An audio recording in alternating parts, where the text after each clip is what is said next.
Okay, just so the guys on link know, this seminar is going to be recorded, so please no swearing. Good.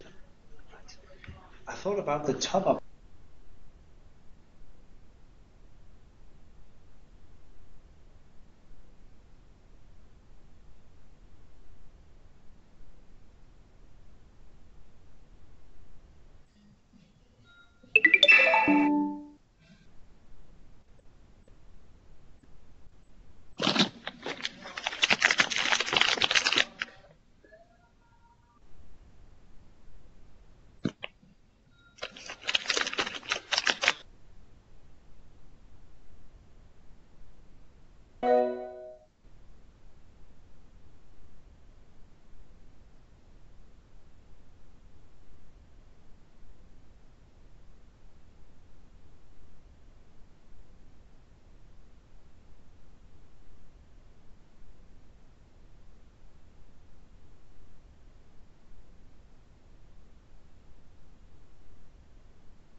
Thank you very much. No worries.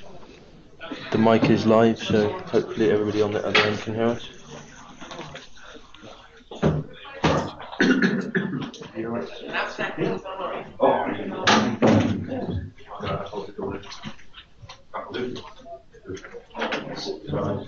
Maar je was er ook straks aan wie nou is.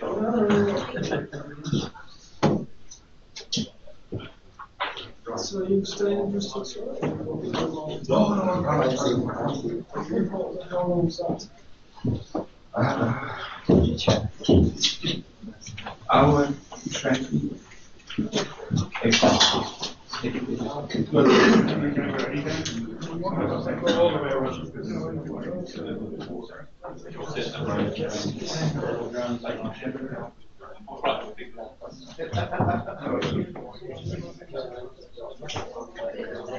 I want to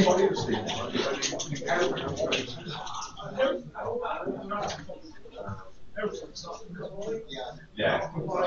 Is that the way it's one of the ones?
Right, good evening, ladies and gentlemen.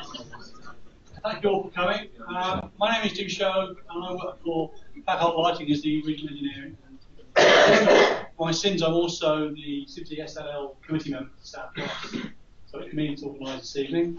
Henrik Clausen is our director of research from Copenhagen. Busy guy. He was in Newcastle on Tuesday night doing this lecture. He was in Plymouth last night doing this lecture and doing this one tonight. And I'm putting him on the train at 8:30. He's going home. So I think he'd be glad to see it. Looking forward to that. Can I hand you over to Jamie Emerson from Arup, who will do the obligatory health and safety? Don't worry, I'll make it short and simple. I'm Jamie Emerson, I'm one of the engineers here at Arup. I'm just going through a few general housekeeping points. First of all, is everybody signed in on the sheet out there? If not, we have one here. If you haven't signed it, please do. The entrance and exit is through the main front doors and the ones out there in the foyer. If anybody needs a smoke break, just try and leave quietly so you don't disrupt the presentation. And you go smoke outside because it's a non-smoking building, as most buildings are now. The toilet's located on the ground floor, just out in the lobby. If there's anybody that needs to use the disabled toilets, they're up on the second floor, which you can use the lift to get to. As a lot of you have noticed, there's no food or drink in the auditorium, so thank you for adhering to that one. And can you please put your phones on silent or turn them off? Oh, I see a few hands going into the pockets there. Today's presentation will be recorded, so we'll be able to watch it back. So if we can keep any 8 speakers to a minimum, that would be great. I'm sure. Well, he's talking to you, Henry. I'm sure you're all well behaved. And then the last couple of points on fire. There's no fire test due this evening, so if you do hear a continuous bell, please make your way out through either the main entrance there, or there is a fire exit out that way through that door. And if you follow the signage on the floor and the walls, you'll find your way out. Once we've left the building, we have a muster point at the end of the road down there by Portable Place. If we can wait there until the roll call's over, we won't be allowed back into the building if there is a fire until the fire marshal says it's okay to do so. And more importantly, if you do discover a fire, please press a call point. There's one out there, and there are several other dotted around. So without further delay, I'll hand you over. Here you go. Thank you.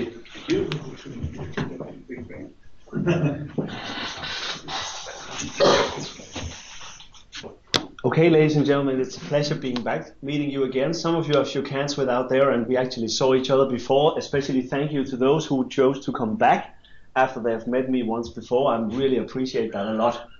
And for those who only met me once, well, maybe never met me, my name is Henrik Clausen.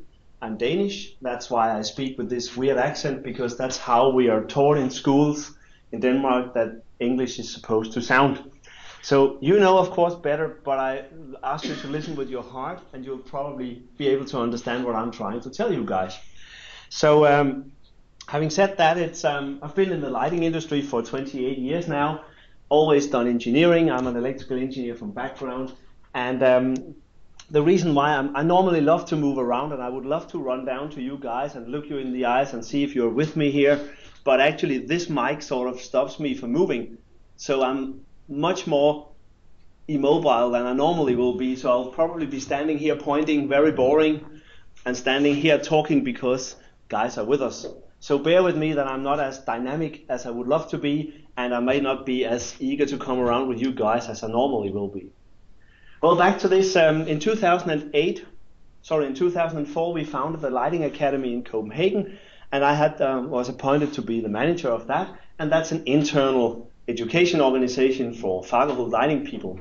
We have 600 people that have daily contact with people like yourself, which are our customer groups, and I try to give them the technical knowledge so that they won't bore you to death when they are meeting you, but they'll actually have some relevant stuff to talk to you about. So if they are too boring or not educated enough, it's not them you should blame, it's me you should blame. So I hope that I don't get too many emails on Monday that you're happy with Jim and Greg coming over here. So that's actually my purpose. This summer I was promoted to become head of research within Fagerhult, and that's the cap I'm wearing tonight. So I would really love to share with you some of the latest research we've been looking into and hope that you'll enjoy it. I love to talk about this. This is my great passion in life. I love to talk about lighting, so I'm hard to interrupt, but please do. The worst thing is if I'm starting to bore you too much, you just raise a hand and say, move on. And then I'll try to move on a little bit faster. Otherwise, I'll see if I can capture you for around an hour here, and then we can take questions and comments afterwards if you're up to that. Does that sound okay? Thank you. So just starting off with this little diagram here that shows us that this is how I look at lighting. The visual stuff has been there forever. Ever since the lighting industry started, electrical lighting or even day lighting, we talked about solving visual tasks. All our standard, all our norms on a global level is sort of decided for how many lugs do we need on vertical surfaces and on horizontal surfaces, and we can always read about that in standards. We provide lighting because lighting makes people see better. It's one of the few things we actually can't prove in lighting, but that's what we are here for, to increase people's visual performance and to make them navigate safely in up and down staircases, to do visual tasks and reading. And it's been like that for like 100 years, maybe 150 years. And that's what everybody in lighting does. So if you want to differentiate a little bit in lighting, you have to move into the other circles. One of my really good colleagues, Tommy Gouveia, he moved into the biological circle like 10, 15 years ago when we started to get a hint that light actually influenced the human biology. And in the beginning it was like Philips wake-up lamps and light therapy, and something was like having a bat hanging from the roof in a wire. It was very like, voodoo stuff, and you didn't really believe it. And we were sort of just discovering that ground. And something really serious happened in 2003 when George Brainard and some of his fellow researchers found out that we have an extra receptor in our retina that actually controls our biological rhythm. And that sort of kicked off a new area of research. And when we look at every convention we go to nowadays, it's always some researchers telling us more about how light influences our receptors, how that triggers our biological system. So it's a very new area, but very, very important that light actually influences us in a very powerful way. Now, I've always been working in this emotional circle here because I find that very, very interesting. So emotions is very short term. It's like if you open a door, you step into a room and you look at that room, and for around 7 seconds you have an impression whether this room is nice or too dark or too bright or it's scary. All the emotions you can imagine that you get from when you enter the door for the first time. That impact lasts around 7 seconds, and then you get another one, and then you get the next one. So if you go to Berlin, you invite your wife or your partner to go there, and you say, we'll find a hotel whenever we get there, and you'll just be strolling along looking into the various hotel receptions, and all of a sudden you make a decision, we go in here. And what made you make that decision is that whatever you saw through the entrance area, you made a visual impact and saw, I think I want to go in here, and that's the kind of emotions I'm talking about. The moment you go through that door, the next emotion should lead you up to the counter to talk to the receptionist. The next emotion should lead you towards the elevators, should guide you to your room, and should give you a pleasant emotion when you get into the rooms. So I'm actually working in scenes, maybe a little bit like you when you do your show lighting stuff. When we do like scene setting and we guide people around, I find that enormously fascinating. Whereas biological is long-term impact. You have to be in a light setting for around 3 hours before the biological impact really sets in.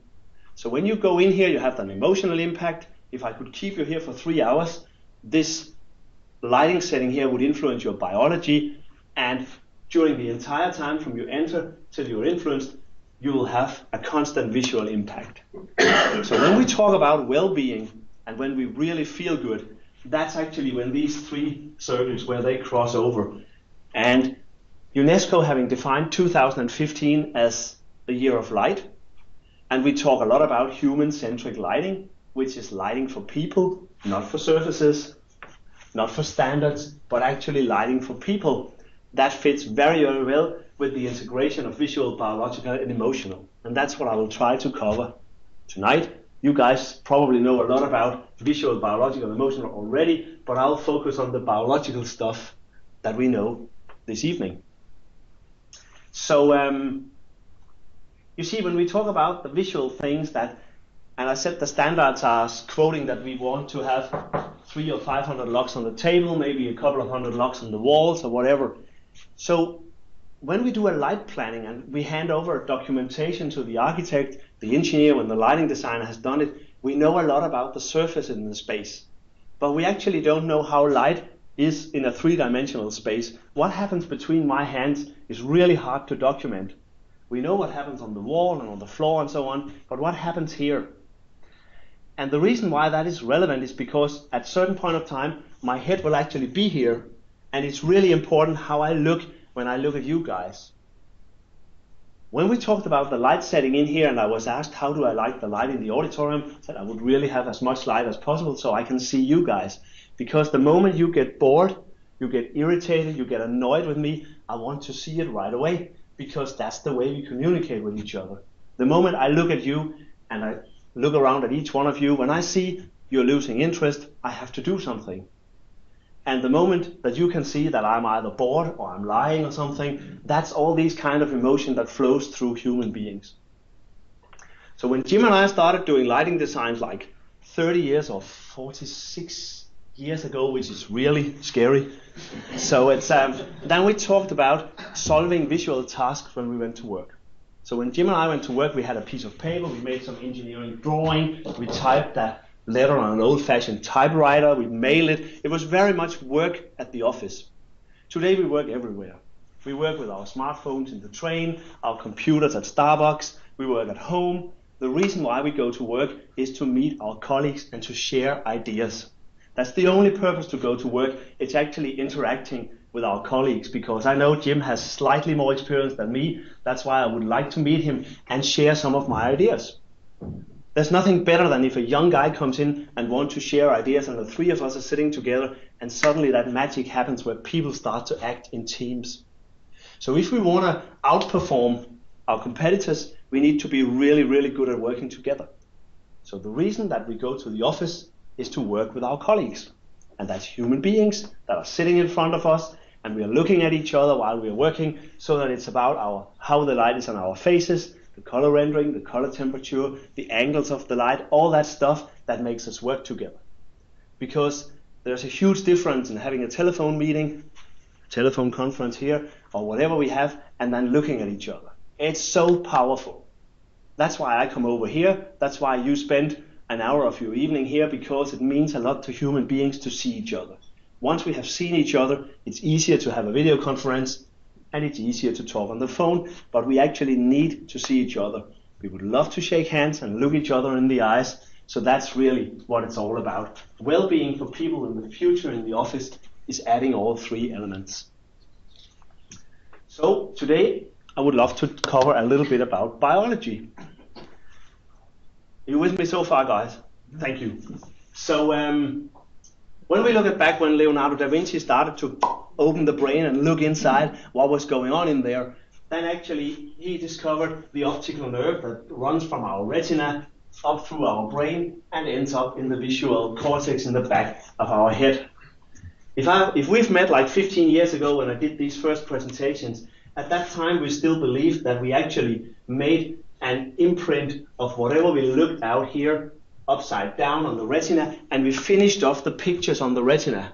And once we had a finished picture, that was sort of sent via the optical nerve back to the visual cortex where it was stored and further operated.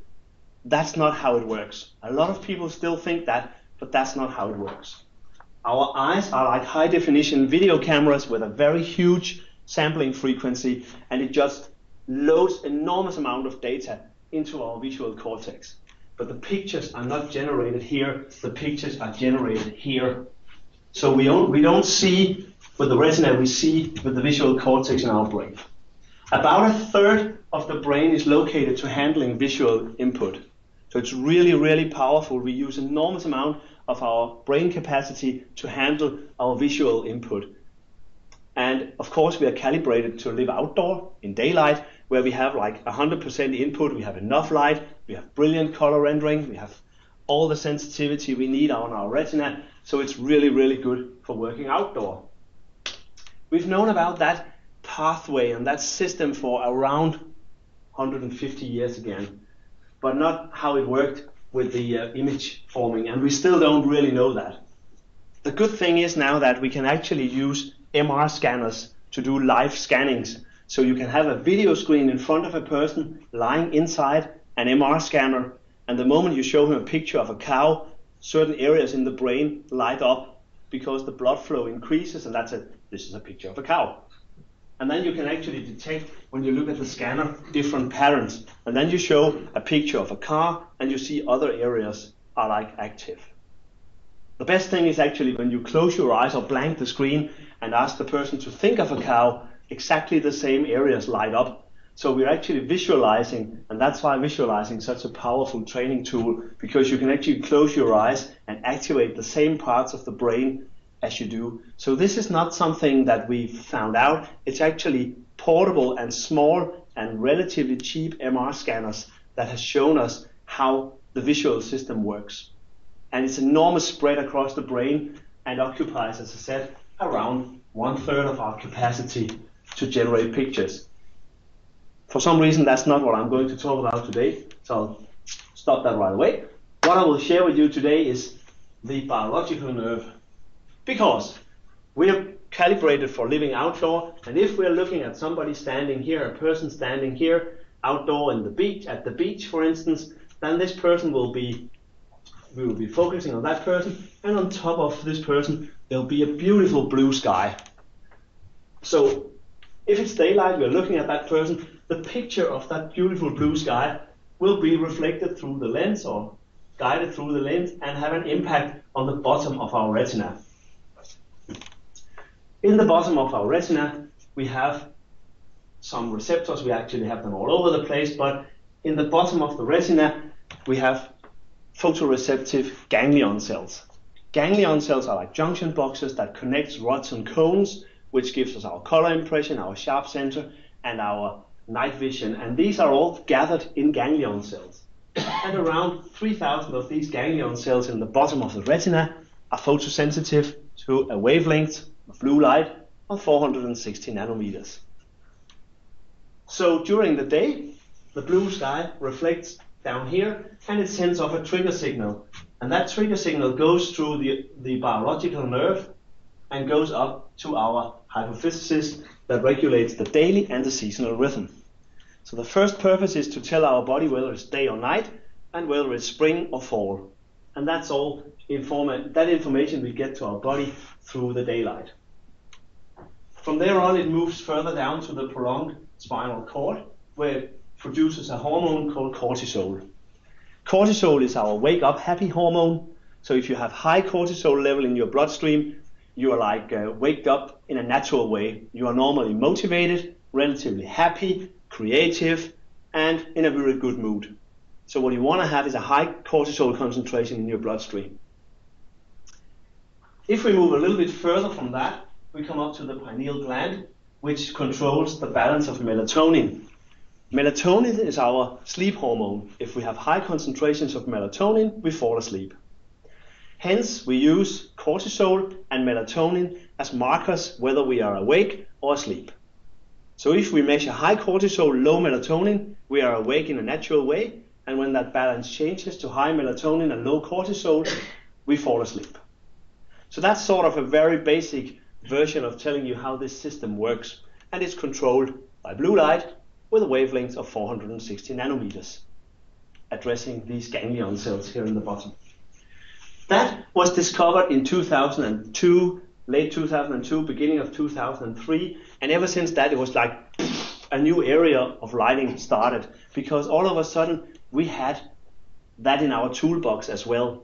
Up to 2003 we only made light for visual purposes, but now we can suddenly make light that influences people's state of mind, if they wake up, if they fall asleep, and if they are alert, and even if they are creative and performing good academically. So that's the story behind the biology. So in rough terms, we could talk about this for a very, very long time, but we won't do that. I'll rather tell you about how much light we actually need to activate this system. Because back in 2006, the University of Lund in Sweden, together with us, had this purpose here to lay down the appropriate luminance levels at different color temperatures for ambient lighting within working areas. Because our customers started to knock on the door and say, how much light do we really need on vertical surfaces to make people stay awake? A very good question. And what we did was we built this lab, this highly inspiring office environment here in the school outside Lund, where the university was, and up here we put behind these plates here, we had asymmetrical fluorescent fixtures with T5 fluorescent tubes, a color temperature of 4000 Kelvin, and that lit up that wall with a very high unanimous brightness. We defined a line of sight as vertical, and then the visual field as plus minus 30 degrees, which is a fairly high spread. In the other room we had the same setting, but with 3000 Kelvin fluorescent tubes.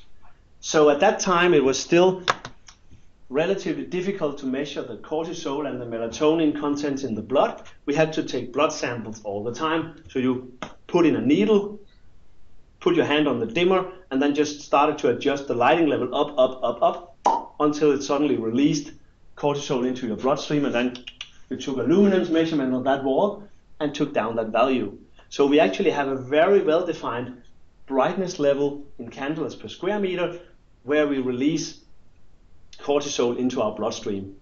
At the same time, we measure for melatonin because we have to have that balance. We should release cortisol and suppress melatonin. So it's not allowed to find any melatonin in our bloodstream in order to claim that these persons were motivated and awake. So we had 36 test subjects, young students from the university there, and we rotated the lighting level from 20 through 100 to 350 candles per square meter.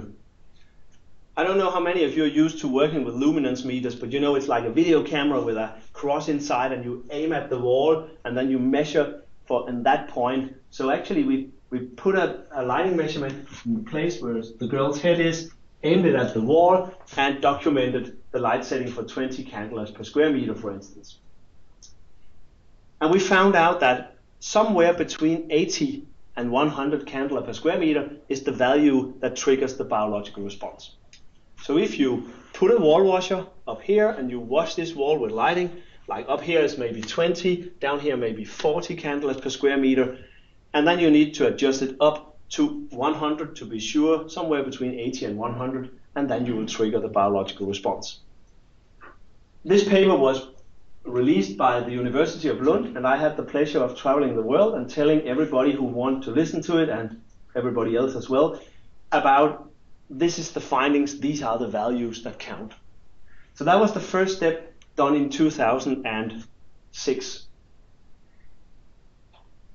There is a constant claim that if you have the right balance of cortisol, melatonin, you will be more alert, you will be more motivated and more eager to perform academically. So the next question we asked ourselves is, can we enhance academic performance if we make good lighting in classrooms? Hence we followed with the Pickhurst study. Pickhurst is a school, or maybe even a town. It's a place in Kent at least. And in that study we followed 4 classes for a year, and we measured the cortisol, melatonin level and the academic performance in these 4 classrooms here, where we have 2 control classrooms, one on the ground floor, one on the first floor, and then 2 experimental rooms next to it. Again, experimental room 1 and 2, one on the first floor and the other one one on the ground floor and the other one on the first floor. The idea was to make a standard layout, which is represented here on the left, where you actually see this is how we normally would do a classroom lighting situation in the United Kingdom, I'm told, where we have around 300 lux at the table, we have around 80 to 90 lux on the ceiling, and around 125 lux on the walls. And that is not enough to create a biological response. This is enough. And when you look at this, we put in extra fluorescent luminaires, asymmetrical, that wall washed these areas. So we had bright areas here and here, which was washed. And we had 3 tubes in all these light sources here, 1 downward and 2 upwards toward the ceiling, which ended with giving us almost up to 600 lux or 575 lux on the horizontal level. We had like 350 lux on the ceiling, up to 650 lux on the walls. And that all together gives a very, very bright environment. Up here it was controlled by a very sophisticated control system. Down here it was full throttle all the time. So it was running a little bit different, but both these rooms had enough power to get a brightness on the vertical surfaces of 100 candles per square meter. So we followed the students for a year, and when we measured the cortisol content in their bloodstream during the dark period of the year, which is easy because if we have a lot of daylight coming through the windows, that disturbs the measurement results. So if we look from October to May, you'll see that in the experimental room we have a higher concentration of cortisol in the bloodstream than we have in the control room. These are the measurements from the ground floor. So one of the markers was high cortisol, but we also need to verify the content of melatonin. So we suppressed melatonin in the experimental room in the period from October to December, where it was higher in the control room. So both markers were actually fulfilled, high cortisol, low melatonin, and hence we claim that the academic performance should be better in the students in the experimental rooms than the students in the control rooms. So when they did their exam and they did their yearly tests, we found out that in math, in the darks, in the in the dark season on the ground floor, in average they had more than 1 grade better performance. If we sum that up to the whole school year, it's around 1 grade better. So this actually is the first published paper from University College of London, where they published a paper and tell that if you do good lighting for students, they perform 1 grade better with the same teaching resources, the same skills, and everything else kept the same as much as we could. So it's proven in math. We also measured on reading, almost the same in reading in the dark period, but if you measure that out over the entire school year, it may just be half a grade. So this is up to now the only published papers from a university that shows that if you have lighting levels above 100 candles per square meter on the walls, you have increased academic performance in students. How far you dare to extrapolate that is actually up to you guys, because a lot of people are not afraid of extrapolating this very, very far. Like if you do it in a marketing bureau in central London for people plus 50, they'll be more creative. Well, it's up to you if you want to dare to do it that long.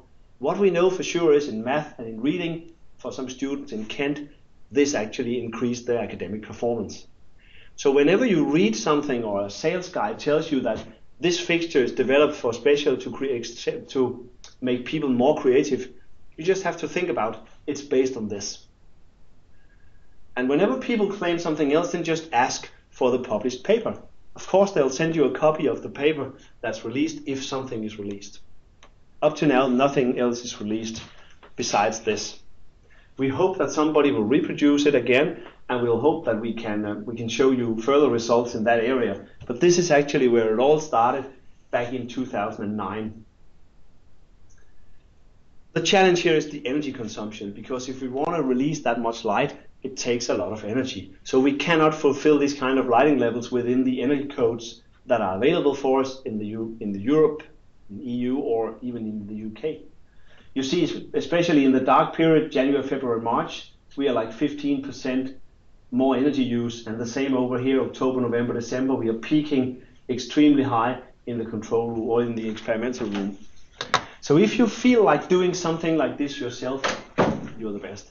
If you feel like doing something like this yourself, then remember that you have to implement and program a really, really good control system. It has to cut off the light as soon as people leave the room.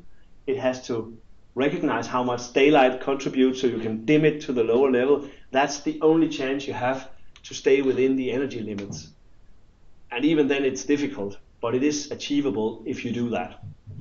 Sometimes people forget that, and that's why we had the second solution where we had full throttle all the time, and that uses a vast amount of light.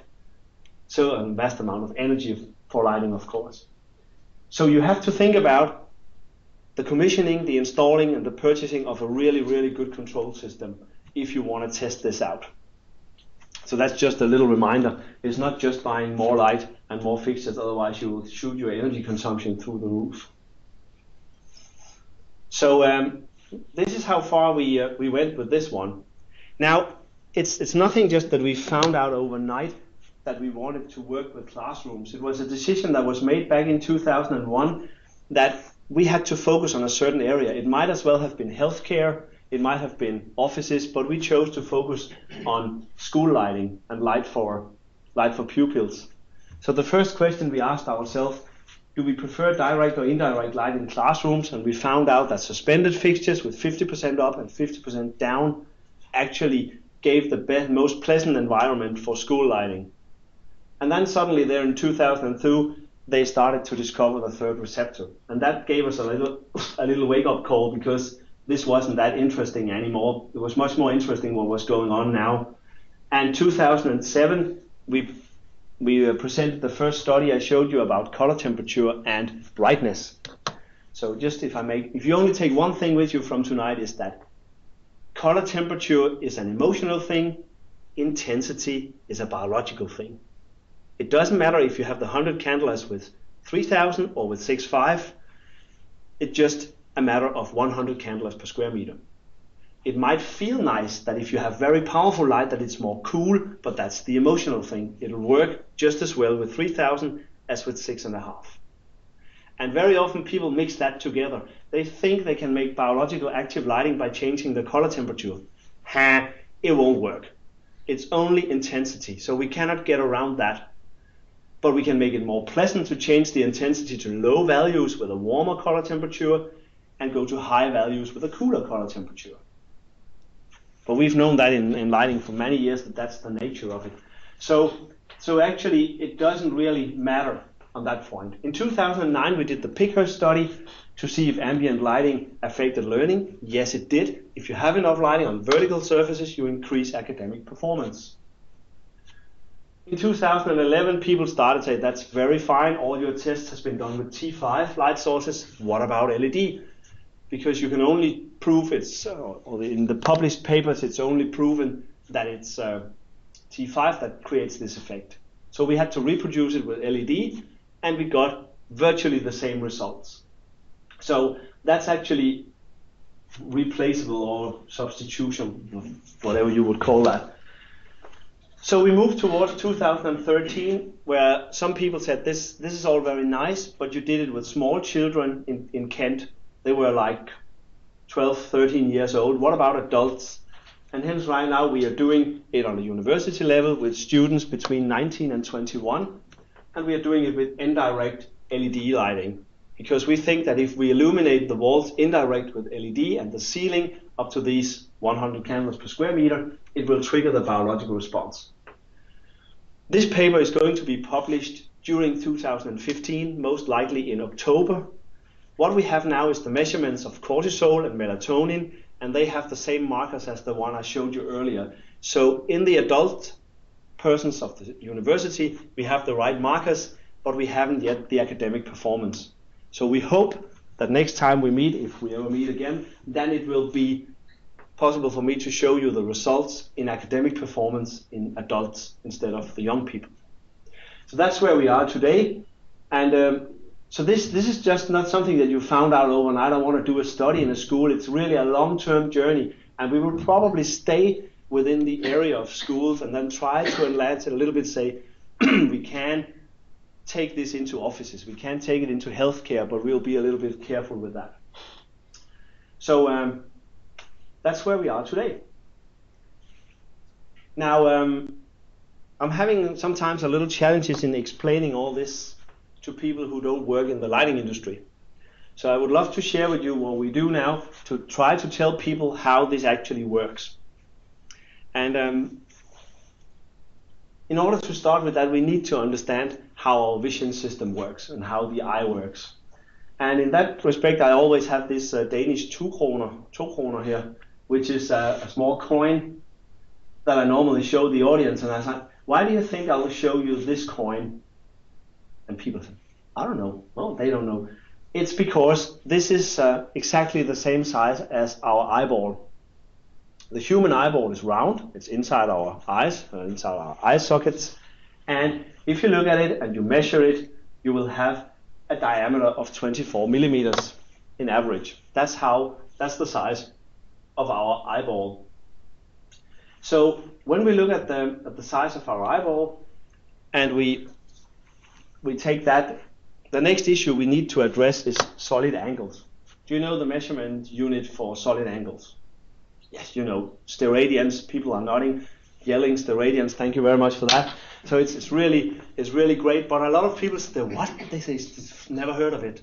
And then when I try to explain it to them, they say, it's, you know, when two lines are crossing, we're talking about an angle here. And then people, yes, now we are with you. We know that's an angle.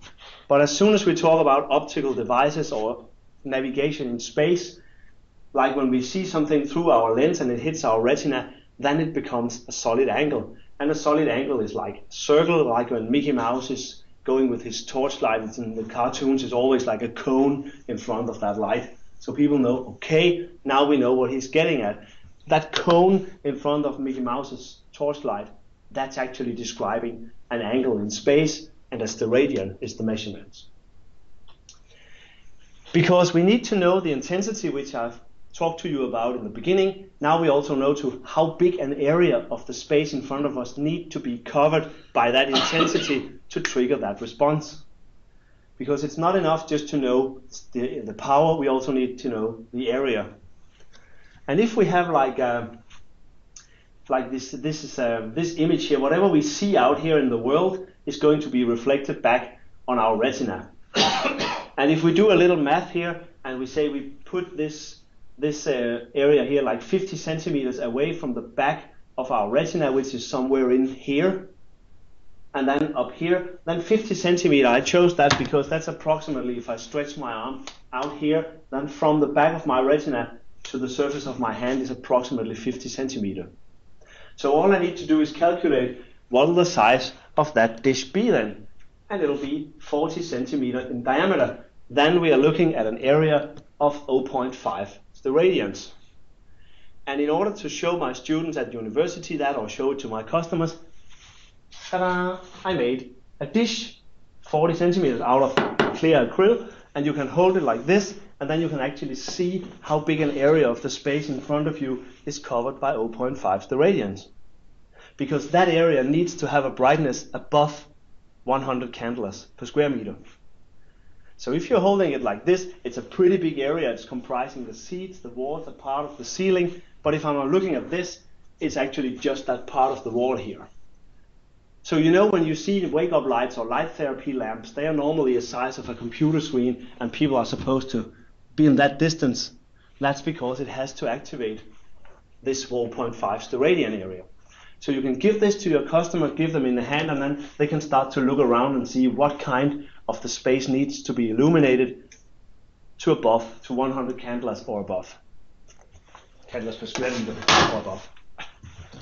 So the tricky thing here is, you may remember I said on the very first slide that the active ganglion cells is in the bottom of our retina. They are not equally distributed. We thought that just a few years ago because the ganglion cells are actually equally distributed all the way on the retina, all the way from here and all the way up here they are distributed, but it's in the bottom that they are photosensitive to the blue light, not in the top of the eye. And we had some ideas about that just a few years ago, that if you have a very powerful blue light source shining from below, it'll bounce and interreflect inside the eyes, and at the end it'll hit those ganglion cells in the bottom. That's not the best way to make sure that you hit them. The best way is to make sure that the light comes from above. So when we start looking at, that's 14 millimeter. No.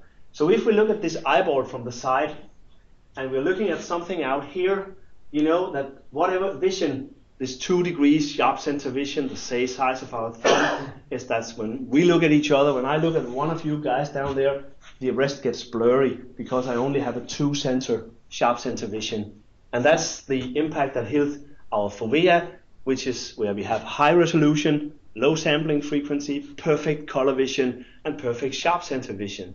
That's everything in fovea. So we're actually talking what's going on above the horizontal level. So if we take half a steradian up here, it looks like this. We have half a steradian here, and what we are interested in this area here where the ganglion cells are distributed in the bottom of our retina, which is an area of 14 millimeters. And when we think it's inside our eye, an eyeball this size, then 14 millimeters is actually pretty big. It's a relatively big part of our retina where these cells are distributed on. So what we want to achieve is the picture of the blue sky up here, filling half a steradian, flooding down to this point. And when we look straight at the eye instead of looking from the side, we have a picture like that. That could be our pupil here in the middle, and we put in a horizontal and a vertical reference line. And when we look at where, if you still imagine that the light is coming from above, it's being reflected down here, then the ganglion cell area is like two areas, round areas, with a diameter of 14 millimeters. And in this area, there is around 3,000 active cells. And all these cells has to be activated to trigger the signal that goes to the pineal gland, to the prolonged spinal cord, and to the hypophysis, which regulates our rhythm. So nothing happens if not all of them are illuminated. Okay? It is a little bit strange, but I hope you believe me anyway. So when we look at this, this is a view from my office. So if I'm at work in Copenhagen Harbor, I open the window here and I look out into the beautiful nature, and I could stand there for a very long time actually. But that's not what I'm getting paid for, you see, that's the problem. So what I'm looking at here is where's my horizontal reference line. And I tend to look at the bus here, I look at the boats and on this bridge, and I put in a horizontal reference line. We have that in the office, we have it everywhere we are, but now this is an outdoor example. So if I'm looking at that, I'll probably be looking down here. So what's interesting for me now is to know the brightness level of the sky, which is being reflected to the bottom of my retina. And if I take a luminance camera and put it up and I take some luminance shots, I get values around these values here. This is a false color rendering image, and you see the green ones is around 3,500 candelas. The red ones are around 6,500. The cloud, the yellow one, is all the way up, almost 10,000 candelas per square meter. So as soon as you're outdoor, it's more than enough to trigger the biological response. Nobody falls asleep outdoor. Because as long as we have that impact on our retina, it'll constantly tell us it's day, it's day, it's day, high cortisol, low melatonin, stay awake. Okay? That's how the chemistry works. So in this area here, that's the picture that is being superimposed to the bottom of my retina, activating the ganglion cells. Now, as much as I like standing, looking out the window, getting some fresh air, that's not really where I normally work. I normally work here, which is my desk, and I'm lucky I'm sitting on the top floor. We have these beautiful windows that are leaning in towards the building. I have a white ceiling, I have bright office furniture, I have a bright desk, and I actually have a lot of light here during my normal work day. I actually also have two computers, which doesn't make me work any faster anyway. But it's a very nice, and not everybody is as privileged to be sitting so close to the windows. So when I took that dish first time, I hold it in front of me and I put it up like on the left side, because I have my horizontal reference line, I have my vertical reference line. So if I'm looking at that pen down here, this area will trigger my lower right part of my visual field. So it's a pretty big area that has to be lit above 100 candelas per square meter, and is comprising a fair deal of the windows, a fair deal of the ceiling, and some of the furniture. This circle the perimeter of the circle shows us 0.5 steradian. And maybe some of you noticed when I was fiddling around with this one a little bit earlier that there's actually another circle in the middle here. And in there we have 0.1 steradian. Because if you illuminate your retina in an area smaller than 0.1 steradian, it won't work. You're simply missing out too many ganglion cells. So the idea that you can have like a very powerful light source standing on top of the cupboard here, like a blue projector from some show lighting installation, and it just flashes straight in your face, it won't work because the area in here is less than 0.1 steradian. Now what we found out is that this is the minimum level. You have to illuminate this area up to 100 candles per square meter. And this is the optimal function. In here it won't work. In this area it will get better and better and better and better, and it doesn't help illuminate the rest. So it doesn't get any better, because if you have that area illuminated, you hit all your ganglion cells. So it's actually pretty simple. Of course, we have to take it over here as well. So this is only half of the visual field. You have to have the other one over here as well. So if you remember 0.1 steradian, that's too little. 0.5 is optimum, and whatever you do above that is just no use really. So it's interesting to put up my luminance camera here and take a snapshot. And we get these measurements here. I put the circle in. You see here we have the yellow from the window, we have the red, and we have a little bit blue and green here. And when we look over here, the yellow is 700 candles per square meter, the red is 170. We are moving down to 80 in the more dark red, 89 actually, that's 90 candles per square meter. So inside here, no problem. If we put the next circle on, it's actually still okay, because if we average all these things, we are above 80 candles per square meter. So I will not fall asleep at my desk during daytime because I'm sitting next to the window. And when I did this presentation in Perth, in Australia, for a new high-rise building that was done at the harbour front, one of the engineers, he simply couldn't keep still anymore. He said, "That's exactly what we found out here in this building." And you're always happy if somebody else found out the same as you did. So the issue that they found out is that 2.5 meters from this giant glass facade facing the harbour in Perth, 2.5 meters, this is where all the furniture has to be. These are where the workspaces will be, where there's more than enough daylight. And the way they checked theirs was that Mark Rear and Mariana Figueroa from Resler University outside of New York in Troy, they developed a small device that's called a dimesimeter. And you can click it on your glasses, the pin, whatever it's called, that sits behind your ear and touches your glasses. You can click this one on. And in the one end it has a lens that covers 0.5 steradian. It has a measurement device, it has a little timer inside, so it measures light with a blue wavelength of 460 nanometers.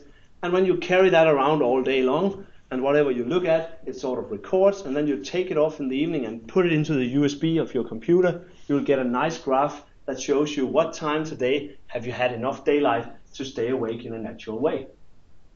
Because if we don't have enough daylight, we have to go for other measures. We have to go and clap ourselves, get adrenaline, drink a lot of tea or coffee, get caffeine or theanine, sort of to replace cortisol. But we want to have high cortisol because that's the natural way to stay awake. So if we're living outdoor, we have more than enough cortisol. And we suppress our melatonin. But as soon as we move indoor, we have a challenge, because indoor there's no blue light, no blue sky anymore. So it starts to tell our body, as it does right now to you guys, right now your body is shouting to you, it's dark, go to sleep. And that's how we normally sort of feel like it's a bit tiring to be sitting indoor. It's tiring in an auditorium like this, and that's all because the brightness level is too low. So maybe you're familiar with what we call a drug response curve. If you've been out having a great party and you have next morning really headache, you swallow a headache tablet, it'll take a little while to work, and then it'll work for a while, and then it'll stop working. And if it was a really good party, you have to take another one and then build on that one. It's exactly the same with daylight. In our country, in the Scandinavian countries and in the UK, we need half an hour exposure to daylight, and that will last for 6 hours. Exactly like swallowing a headache tablet, it's just a dose response So you dose it for half an hour and you'll be happy for the next 6 hours. So a few years ago there was a measurement with a dosimeter, with a little device you could put on your shoulder, and when you went to work, it measured how much light actually radiated on the person. Here actually was done in London. I think maybe it's even 5 years ago. And we found out that the vast majority of people, whether they were cycling, walking, taking the bus, driving car, taking the subway, they actually got enough blue light during their commute to work to trigger the biological response. So that means if they hit the office at 8 o'clock in the morning, they had triggered the response, and then we just calculate 8, 9, 10, 11, 12, 1, 2 o'clock. That's 6 hours at that when people fall asleep. I don't know if any of you have seen a colleague nodding off at 2 o'clock, because that would be the right time to do that. Those of you who go to lunch and have lunch in a restaurant somewhere or a cafe, you'll have, before your dose is finished, you'll have a boost when you go out there, or if you go out smoking during the day, you'll have a boost. The problem is that the people that stay at their desk will be very, very tired at 2 o'clock because they won't be exposed to blue light. But the ones who walk for lunch, have a smoke, or go out and eat an apple or whatever they do, they will have a nice system response so that they'll stay awake. So if you don't get people out, you can actually boost it, and we all talk about the Van Bommel curve or biologically active lighting or dynamic lighting and all that stuff. So in the ground and Boston, it's just about releasing enough light from 8 to 8:30 in the morning, and then again from 1 o'clock to 2 o'clock. Then nobody will fall asleep at the office. And we launch a lot of light there, and we dim it down to save energy, and again at 2 o'clock or 1 o'clock we launch a lot of energy, have it for half an hour, and then dim down over the afternoon. It's the same curve that every manufacturer normally describes, because that's the curve that's working due to this biology. So it's really simple actually, but you have to have a control system and a good timer system and things like that. So now we actually know the intensity, we know the area, but we don't really know if a light setting like this is one of our really, really good LED fixtures that we would love you all to buy. And it's illuminating the ceiling very nicely, you see, and then my desk is at least 500 lux. I have a pleasant brightness, no reflections in the screen and so on. So if I put my luminance camera up during the night here and take the snapshot, it looks like this. And if I put the circles on again, you can see the brightness of the surface of the luminaire is around 700 lux. But from there, it just drops dramatically. The green lines here, which are white, are 22 candelas per square meter. The blue ones are 2 candelas per square meter. So this is definitely not anything that will keep me awake during a night shift. I will fall asleep when the sky outside becomes black, like it is on these pictures. So this is not a biologically active lighting system. It's just a visual lighting system, maybe an emotional one, but not a biological one.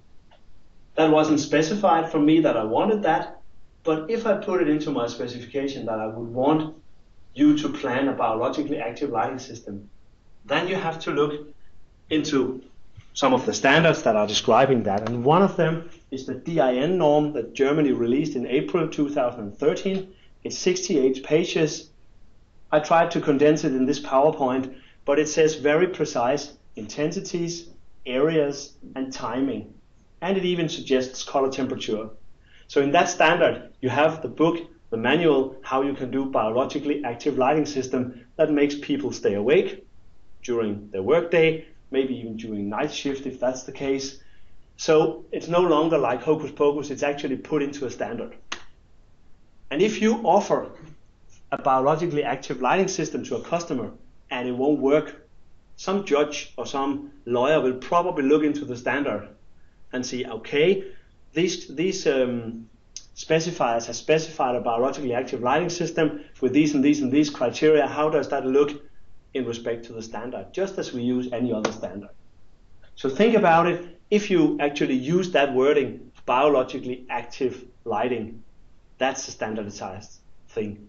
If you talk about dynamic lighting, color changed lighting, tunable white, and all this stuff that just fluffs around, that's not covered in any standard.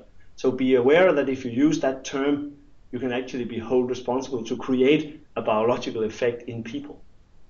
Maybe you want to do it or maybe you just want to promise it, but at least it's a step forward. Yeah. And with that, I'm sort of opening for any questions or comments. I've been rushing through this as good as I could, and I hope you have had a feeling about that this is about, intensities, areas, and timing. And it's not hocus pocus. It's really scientific, evident, proven that this is how it works. Yeah, please. In your test group, you used adults that are 19 to 21. Mm-hmm. Why did you use young adults? Well, it's a classical one because it's much easier to get students to sign up for these things. What do you be occupying dinner? Yeah. And it is, it's very often, whenever you read like a scientific paper, it's very, very often average age around 25. And it's a big challenge you're pointing out. I don't know if you actually thought that, how does this work with elderly population, for instance? Because we have this global trend that we are getting older and older and older. My children are now most likely going to be 100, and their children are most likely going to be 120 years old. But the research that we have about the sensitivity of our retina and the transmission of our lenses goes from 20 to 60. We have pretty good check on how much transmission and how the sensitivity starts with a 20-year-old and ends with a 60-year-old. But we don't know much about, or we actually don't know anything about what happens from 60 to 70, 80, 90, 100. I guess most of you are aware that if a 20-year-old person is standing here looking at that wall and having a certain feeling of that brightness, and a 40-year-old is standing next to him and looking at it, the 40-year-old will find this wall having half the brightness. And if a 60-year-old is standing there, it's like a fourth of that. So if you're one of the young guys out with one of the old engineers, and you open the door, look into this auditorium, one of them say, "Oh, it's pretty well lit," and the old one would say it's pitch black. And that's even my wife, which has now been happily married to a lighting guy for 25 years. She said, when we moved into this house, we had much more light in here. No, we had exactly the same fixtures, the same light sources. There's nothing changed except that our sensitivity, it's going down. It's difficult to read. It's difficult to knit. For me, it's very difficult, but even for my wife, it's difficult to see what she's doing. And that's because we are just getting older and older. And unfortunately, we don't know how the curve goes on. If it's linear or if it's exponential, we don't know that. And we don't know it for infants. We don't know it for preschool children. So whenever we make a kindergarten, we are worried that a 60-year-old person taking care of an infant actually needs so much light so the infant thinks they are welding in the corners. It's really like a lot of light probably. And just a hint, so I already got blamed for that, because when I talk about lighting for elderly, I used to have this tendency that I'm talking about elderly care. And a guy got really upset with me when I was giving a presentation, and he said, I'm planning on working till I'm 80, so I'm actually talking about workspaces, which is in the standard EN 12464 and Lighting Guide 7. We talk about lighting at the office, for instance, and I plan on working till I get 80, and you don't have a clue about that. You talk about 80-year-old people like they are all almost dying and in some pre-care institution, and that's actually not it. So it's much wider spread. There'll be shops for elderly people, there'll be workplaces, everything will have to be rethought. So it's a really, really big question that you are bringing up, and we don't know much about it. Nobody seems to feel like funding it either, the research. Please. Thank you for your presentation, which is very interesting. You mentioned Mark Ray at the Rensselaer in New York. His colleague Kit Cuttle obviously also espouses a luminance-based lighting approach, and he talks about mean room surface excitance. Yes. The issue when you actually, and I subscribe to that. I think everything you said, I'm a believer of. It's difficult though when you look at LG7 and the code for lighting in the UK and EN 124, and try and then take a set of standards that are basically set around visual performance, i.e. the visual task I'm working on, and try and then move that forward to to a luminance-based approach inside some very, very tight energy constrictions. Have you seen standards moving on to sort of embrace a different approach? It's a huge challenge, first of all. Kit Cuttle was actually the guy who made that vector diagram, which I tried to illustrate by saying what's interesting is how is the light between my hands, because at a certain time of point there will be a head at that place. Because Kit introduces the light field like a magnetic field or electrical field, where we have the field theory that we are using in other electrical engineering disciplines and put that into lighting. And I think it's the way forward. But I love Kit. He's a great guy and he's absolutely stunning presenter. The problem is that I think we need to do it, being professional lighting designers and professional lighting guys. We need to make sure that we actually work with things like Kit's thing, and then we just happen to fulfill the standards because the standards are moving way too slow. We see it very clearly in LED. We cannot even catch up with the speed. We don't have any standards yet, and we've been talking about this for 5 years. We need standards for measuring LEDs. Not much happens though. So it's really like I think we need to shape ourselves and say we have to do this, and then we have to verify it in some way, and then just make sure that we follow the standard. And I always say to my students at the university, standards are absolute minimum requirements. It's not a guiding line, it's nothing, it's just minimum. The problem is that when politicians and non-technicians are starting to look at energy consumption, and we can close down a power plant if we ban the light source or whatever we can do, then they come to these very simple solutions and say we use too much energy, and that's a big challenge, because it seems that some of these ones, the things I've shown you, we cannot do within the energy frame we have today.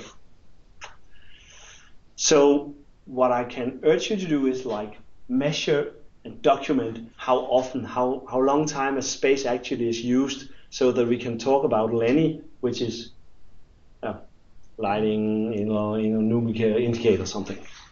And the idea is that we actually talk about energy instead of installed effect. The first step is moving away from watt per square meter to talk about kilowatt hour per square meter per year, maybe per 100 lux if you want to quantify it that much.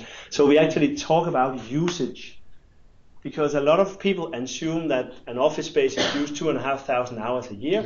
Well, maybe it's not. And if it's only used 1,000 hours, we can actually throw in some really good lighting that is good for the people who are using the space for 1,000 hours.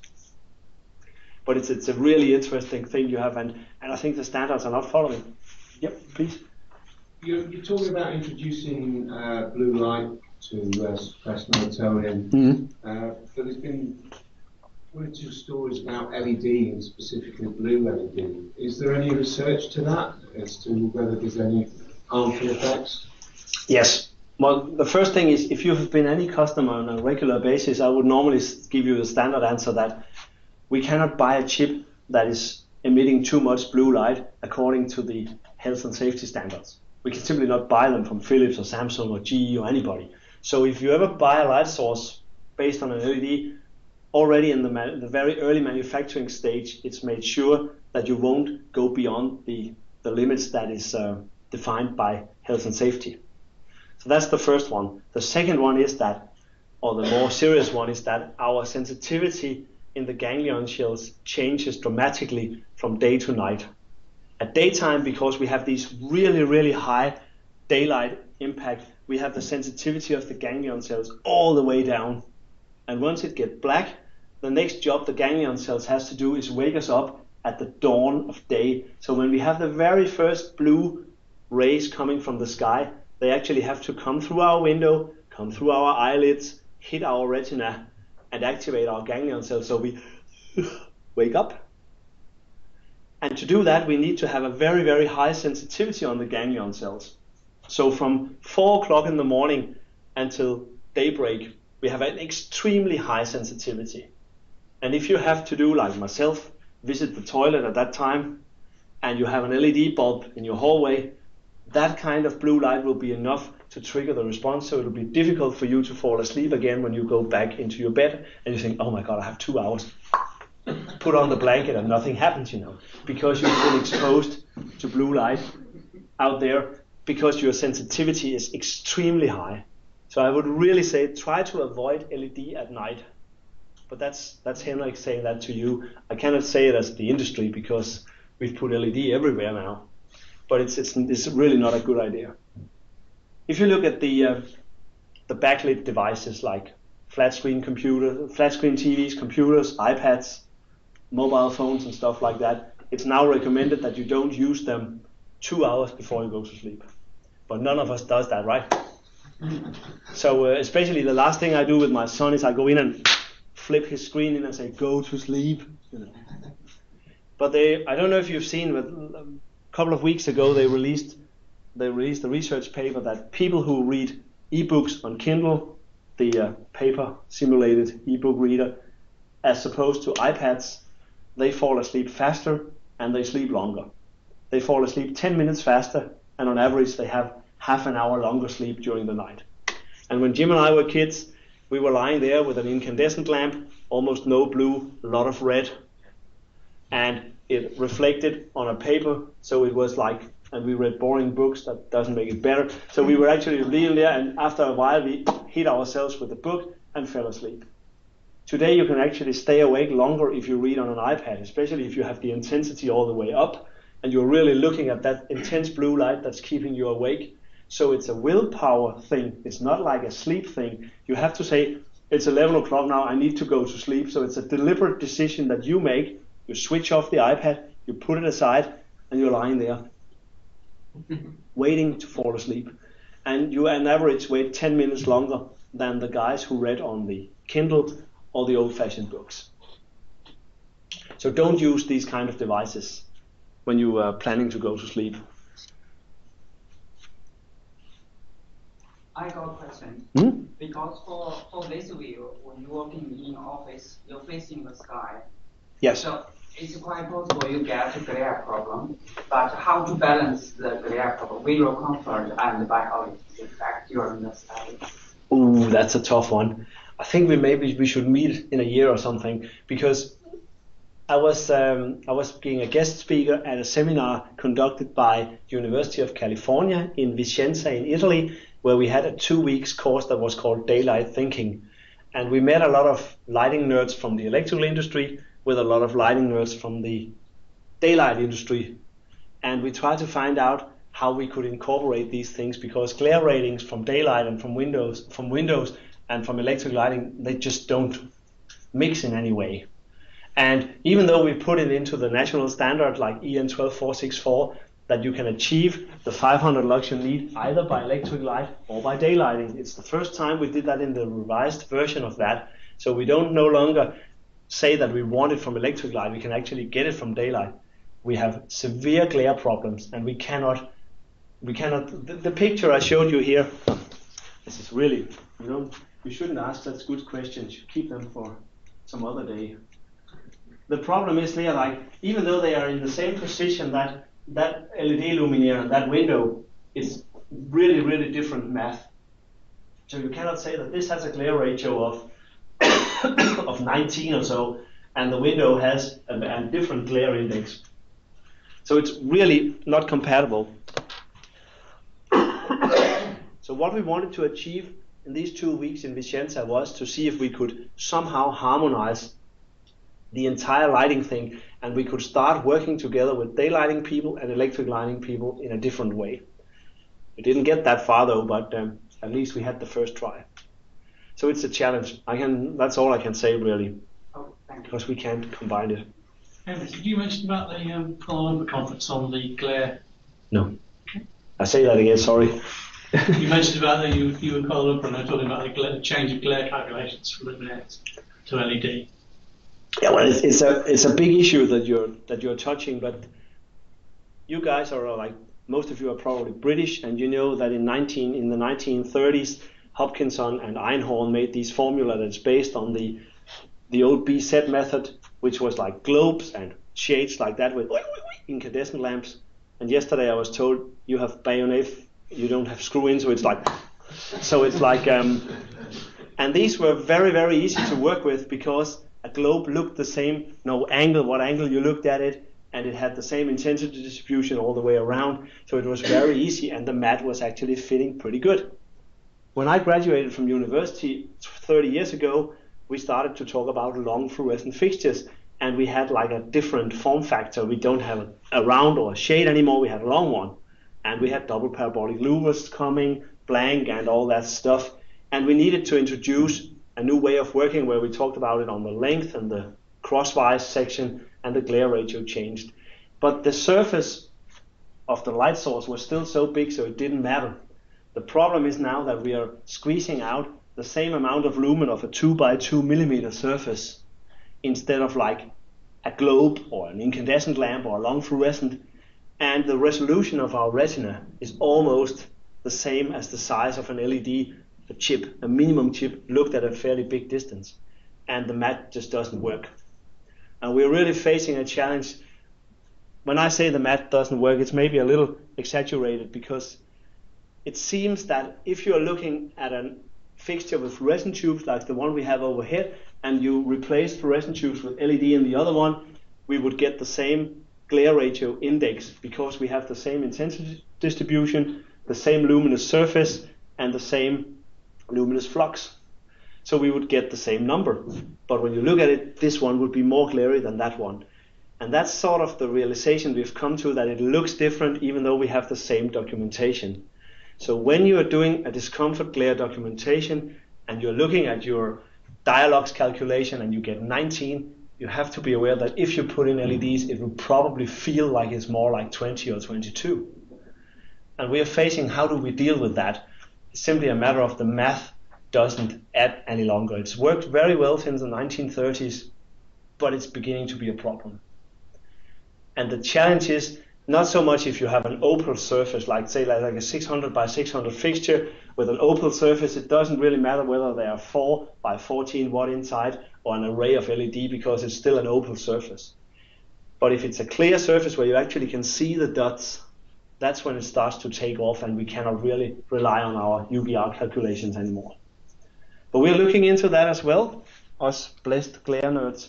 So it's there's a lot to see, and a lot of things are happening, and we cannot, as one of you pointed out, we cannot cope with it because our standard is not moving fast enough. We don't have a new standard for glare calculation of LEDs, so we used the old one, which worked very well for fluorescent and incandescent and metal halide.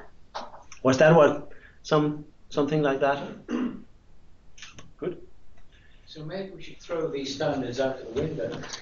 Well, that was actually the comment from one of the really good guys from China, who had done some suggestions about how we could modify the UGR method to actually adapt to LED. And then he said, but maybe we should throw it away. The problem is it's difficult. If we throw the UGR method away, we don't have anything. It just gets much worse, because it works actually pretty good, but it's not as accurate as it used to be, but it's still better than having nothing. So we voted on that. Should we keep it? Yes, we think we should keep it. So we decided we'll keep the UGR method and accept a certain inaccuracy. Right now, the same Chinese gentleman and an American researcher, they're trying to find a correction factor. So you maybe could multiply it by 1.02 or something and get a glare ratio that is slightly higher. But again, you have to have some math behind it to make it work. But do you not think that perhaps we're not really innovative enough? By that I mean we are still providing LED sources to fit within 600 by 600 modules or 150 diameter modules, when with this lamp source, light source, we should be looking at different ways of lighting rooms. Perhaps going for a lot more smaller unit and illuminating the wall. Getting direct lighting rather than direct lighting. Yeah, but it's at the end of the day, it's not so much what I think. It's a lot what the customer is asking for. And we are very, very conservative in the lighting business. People still ask for downlighters. They still ask for 600 by 600. And if you do something really spacey, then you can see it on the Frankfurt Fair, but nobody wants to buy it. So it's at the end of the day, it's really difficult. But I think I had assumed that there would be much more innovative ideas, but they're not coming.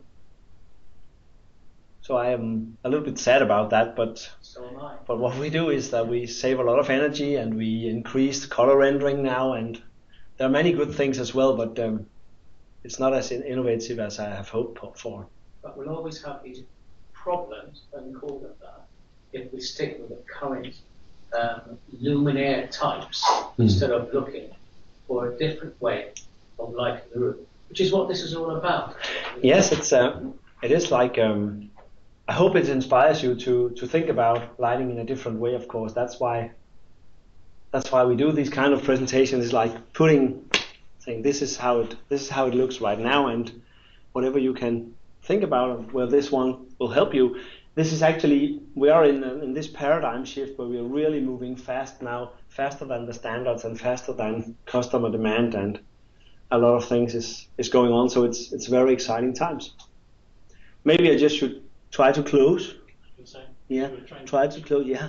And tell you that, remember that every 3 months your data on LEDs are obsolete. So you have to keep pushing, keep reading, and keep looking at the data, because they'll increase luminous flux, they'll decrease energy use, they'll increase color rendering, they'll be more precise in color stability. There's so much going on. And when I said to an Osram guy, can I say that to my guests? Can I tell them that 3 months is good? And he said, I would say 2 months. So when I say 3 months, it's just to give you a little more slack. It'll probably work, but it's just to understand that the light source that you are planning with tomorrow when you go to work will not be the light source you are delivering to the building, because that will be obsolete at that time. It won't be produced anymore, it won't be used anymore, it won't be able to buy it anymore. It'll be a different one. And imagine if you deliver it in a year or in 2 years, it'll be very, very different. And there are like two religions. There's the one religion where you keep the luminous flux and reduce the energy, and there's another religion where you keep the energy and increase the luminous flux. And you have to make sure what kind of supplier philosophy you have. We decided alongside a lot of others that we'll keep the luminous flux package. So when you have done your lighting design layout for an entire hospital, you know if it's being built in 2 years, the only thing that will happen is that it'll use less energy. It'll still have the uniformity, the glare, all that stuff will be in place. Whereas somebody else said, we think it's better to keep the energy, and then you can make a quick recalculation and save a couple of rows of fixtures here and there and reduce the price initially. So it's two different philosophies. Just be aware of the ones you're using, what they think. It's a nice way to be sure that your calculations are valid more than 2 months. Okay, thank you very much. Thank you.